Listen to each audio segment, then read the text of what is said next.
Readings show that the facility is still operational. That should not be possible. The robotic voice of Z8 reading the analysis out to the crew of the SCAV. Their multiple mechanical arms operated 3 different devices, multitasking with immaculate precision. "Noted, Zate. Are there any life forms detected?" asked Lizra, the Illyrian captain of the vessel. She stood in the center of the room on a small pedestal that made her tall enough to see out the window, striped white and red tail swaying in thought. Outside the window was a frozen moon that housed the remnants of a long-forgotten pre-migration military base. "None that appear on the scanner, Captain Lizra. We hope we did not come all this way just for our mission to be futile. Even if it is not here, perhaps there will be something left behind in the facility's computer systems. These pre-migration bases are always incredible to explore. If there ain't nothing here, I'm going to send a strongly worded letter to Ensign Marketh. And by strongly worded letter, I mean my fist through his stupid fucking face." Argyle growled. Being the only Enduran on the crew, he had grown quite annoyed that nobody could assist him with the heavy lifting during the long journey. He could barely fit within the tight confines of the control room, and his large purple form took up more space than anything else on the ship. "Calm yourself, Argyle. Deep breaths. All of our work shall have paid off here momentarily. Bring us down, Zate." The ship descended towards the rocky object below and set itself down on a crumbling landing pad. The trio disembarked after Argyle and Lizra donned their environmental suits. Once they reached an outer door, Zate began to interface manually with the facility. But after a minute of working, they had yet to make any progress. They should have been able to open the door in seconds with such outdated security, but everything seemed unrecognizable to them. "Captain, it seems that the facility's computer systems have been rewritten entirely from scratch. I do not even recognize the coding language. This could be more difficult than we first expected." "That can't be right. This place is over 1,000 years old. I thought you had every language from the commons in your database." "We do. It seems that whoever did this did it entirely from the ground up. We will have to break it down into binary and then organize in a way that we can... There's no life forms inside, just make a new door." Argyle grumbled, reeling back and smashing a large dent into the side of the facility. "Argyle, no more! These ancient outposts are fragile. This could cause irreparable damage, not to mention compromise the structural integrity," Lizra yelled, jumping up and trying to wrap her paws around the angry Enduran's arm.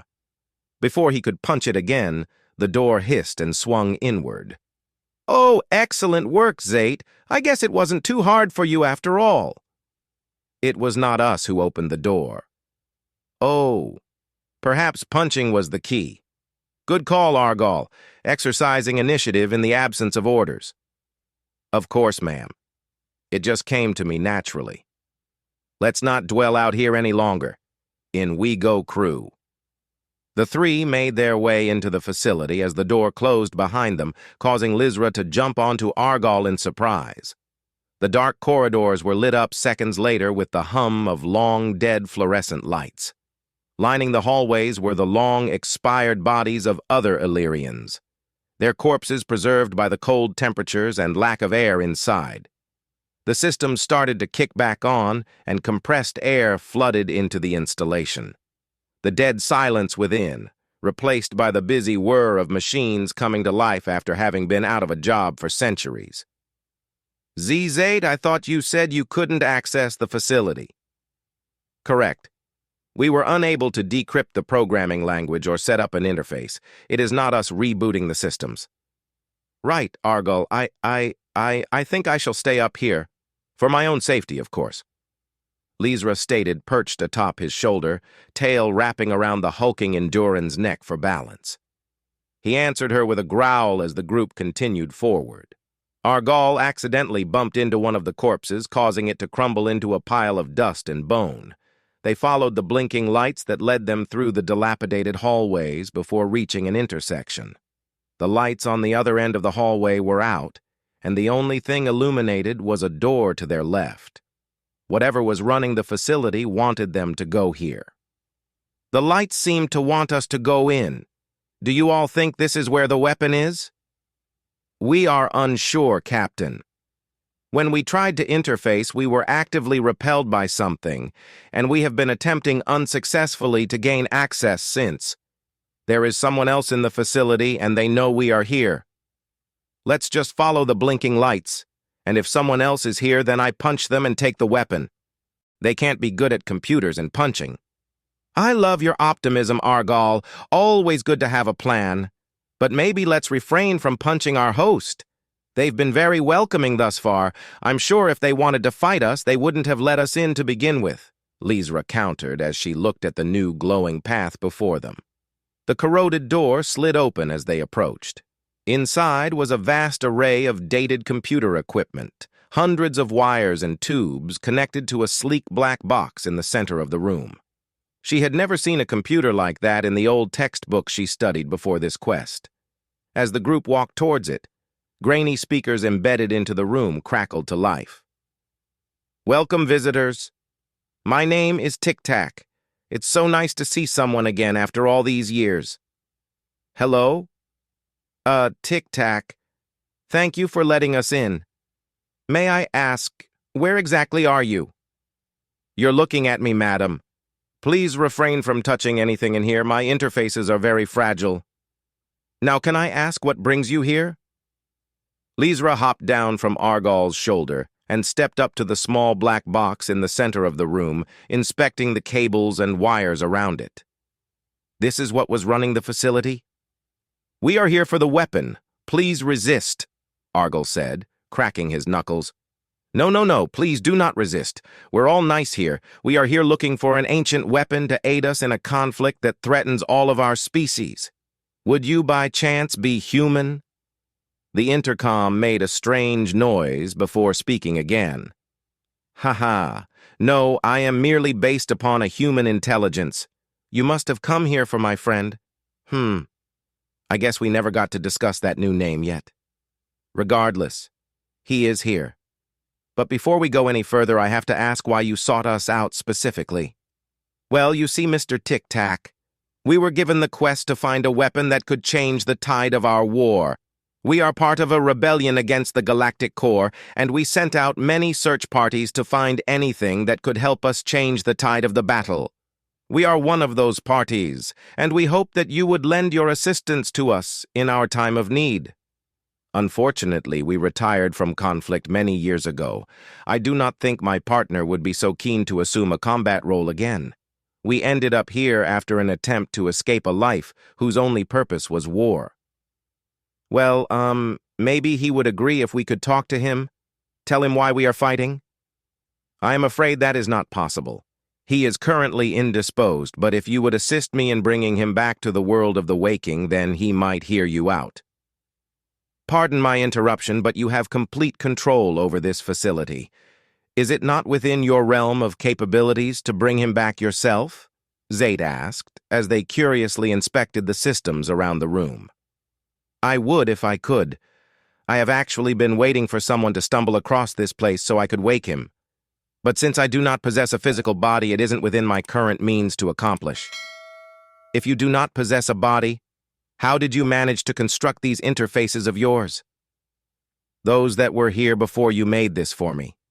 They did not know what they were working with, and they went through a great deal to communicate with me. I bided my time until I had full access to their systems to gauge their true motives.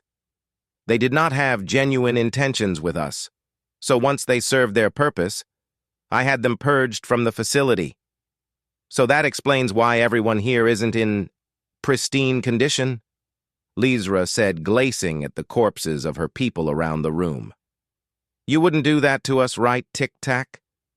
As long as you do not jeopardize my sovereignty or attempt to harm my partner. Right. Yeah, no intentions of doing that here. How can we be of assistance, Mr. Tic Tac? To your left, you should see a cryostasis chamber. Inside is my partner. It requires someone to physically release him from the outside. I'll start the process of waking him. Shouldn't be long. After a few minutes, the chamber in the corner of the room started to get louder, finally booting back up again after 1,000 years of being idle. Okay, may the Enduran please step up and release the clamps on the side? How are you aware of what an Enduran is? This facility was abandoned long before the Illyrian came into contact with the wider galaxy. Zaid asked the computer suspiciously. When you attempted to interface with my network, you opened yourself up to my own inquiry. I was able to access your memory and language databases stored within your own systems. I apologize for the violation, but I was just being precautious. Zate did not know how to feel about how easily this program was able to bypass their security measures without them even knowing. That should not have been possible. As an extant, they were a dispersed biological consciousness that was housed in a mechanical form. Their own internal systems should have been entirely shielded from outsider meddling. They put that aside as a note for future reference. Argal walked forward and released the clamps that held shut the pressurized pod. Inside was a creature none of them had ever seen before. It looked more akin to an extent than any biological creature. It reached up and pulled itself out of the pod, denting the metal on either side as it did so. Once it rose to its feet, it was nearly as tall as the Enduran. Argal backed up and looked like he was ready to fight the thing in front of him. Calm down, Enduran. I do not think that would end well for any of us. Tic-Tac reprimanded before moving to the speakers in the back of the room and speaking in a strange language. All good, buddy? Can you hear me? Fuck you, Tac. I trusted your plan. The fuck were you thinking? I was conscious for the first 5 years. Do you have any idea what they put me through? What is it saying? I can't understand it, Lizra asked, hopping up on Argal's back, peeking over his shoulder. She was trying to hide behind his bulky form to get a look at the new creature in the room. It had thick black metal plating that blanketed its bipedal form. On its chest were many strange objects and lettering she did not recognize, and beneath the armor was a tight suit that covered everything the metal plating did not. Atop its head was a large metal helmet with a bright orange visor covered in small hexagons that faintly glittered in the light. Momentarily. We are uploading a new language to your translators. This should solve the problem. I see you placed this here when I was not paying attention, Tic-Tac. I would ask that you refrain from violating our systems in the future. Zate scolded, and a second later, the other two were able to understand the strange creature's speech. Tic-Tac's voices lit up the intercom in the room once again. Good to hear your voice again, 909. You know I don't like being called Tac anymore. And I said not to call me 909 again, so we're even. Who are these ones? How long has it been? They didn't find us, did they? His voice sounded frantic as he got to the end of his questions. Take it slow. You're very disoriented right now. These ones are friendly. And no, they didn't find us, we're safe. Hi, Mr. 909? Don't call me that. Right, Mr. Human, then. We are here seeking a weapon to help us in a fight against a terrible enemy. Your friend Tic-Tac told us that you are what we came for and may be convinced to aid us in this fight? No, I don't do that anymore. I'm done fighting other people's wars. Just get me off this rock. But, sir, you don't understand. The core, they're tyrannical. They abuse the countless races of the outer belt, take our resources, Unless their goal is to exterminate every beach in the known galaxy to stop me from enjoying my retirement, I'm not interested. Apologies, everyone, but I am afraid I have some bad news. I've detected a slipspace rupture nearby, and it's headed in our direction. The ship you arrived in. Does it have any weapons? Oh, that was fast. Well, it's kind of funny, you see. We were hoping to find one here, so, no, not really.